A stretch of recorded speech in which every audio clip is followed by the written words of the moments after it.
and welcome to another edition in Tuesdays with a Disability Policy for All. Today I'm very excited to be interviewing Tim Shriver, who is the chair of the Board of Directors of Special Olympics. So welcome, Tim. Thank you, Liz. Can you share with the audience the history and the vision of Special Olympics? Yes, well, thanks for coming today, Liz. Special Olympics was founded in 1968, so we'll be 50 years old very soon. We were founded as a sports organization because my mother and others believed that for people with intellectual differences, sport could be a powerful vehicle for helping them develop their strength and their confidence and their skill, but it could also be a powerful vehicle for helping other people see their gifts.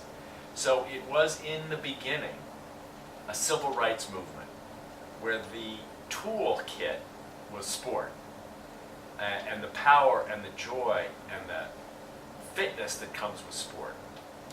But the message was always inclusion and dignity and sharing and joy. Okay, thank you. That's a great mission. Well, the next question is, what are the Special Olympics priorities for the coming year? Our priorities this year are to expand our message of inclusion around the world, what we're thinking of as an inclusion revolution, to expand our sports programs, but also to expand our health programs, which are a very big part of Special Olympics today. Also to expand our young athletes programs. We have programs now for children as young as 2 and 3 and 4 years old. Also to expand our school-based programs, which are unified sports programs where children, young people with and without intellectual differences play on teams together.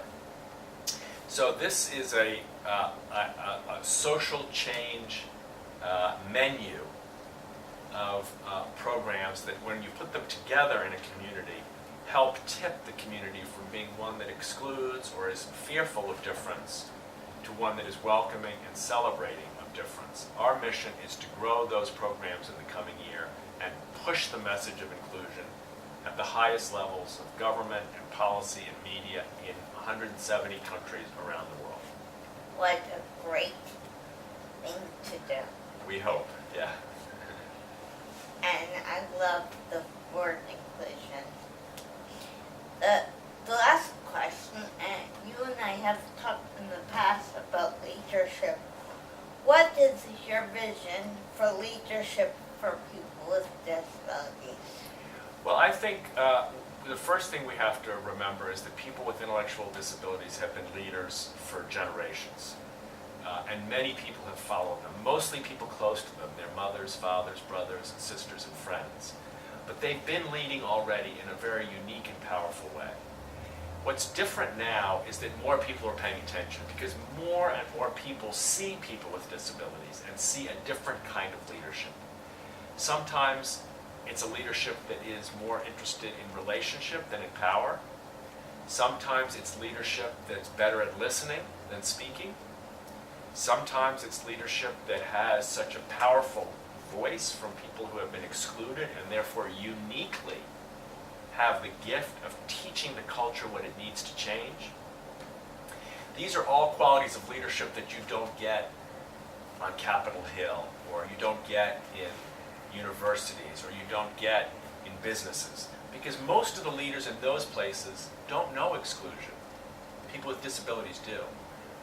Most of the people in those places only know power and influence. People with disabilities often have a unique lens on vulnerability in relationships. And these are the qualities I think that the world is hungry for now. How do we close the gap so that everyone's included? How do we do that by listening more? How do we do that by focusing on relationships and trust? To me, these are the biggest issues in the world today, and I think people with disabilities can lead us in that direction.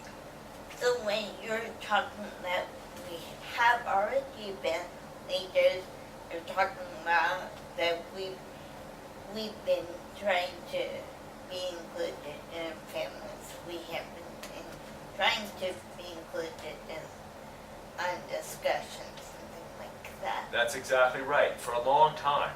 But most people haven't noticed it. And sometimes things right in front of us we don't notice. I think people with disabilities, if you go back and ask people, name me somebody of influence in your life when you were 6 or 8 or 16 or 26 or 18, a lot of times people will refer to someone with a disability. And they never maybe thought of it, but when they think back, they think, that person did change my life. That person changed how I saw the world. That person changed how I saw my religious organization or my school. That person changed me. Now we're starting to get those stories and we're able to celebrate them, and that will help people to notice what has always been going on, which is that people with disabilities have been trying to lead our country, and I dare say the world. They've been trying to make us be sensitive to the issue of inclusion for a long time. Now is their time to be heard. Oh, great. That's a great message. Thank you. And if you have any questions about this or any other policy issues, please go to the AUCG webpage and look for this week's in brief. If you have any questions or comments about this week's Tuesdays with please leave them in this place. Well, thank you and have a nice day. Thanks again, Tim. Thank you, Liz. Thank you for being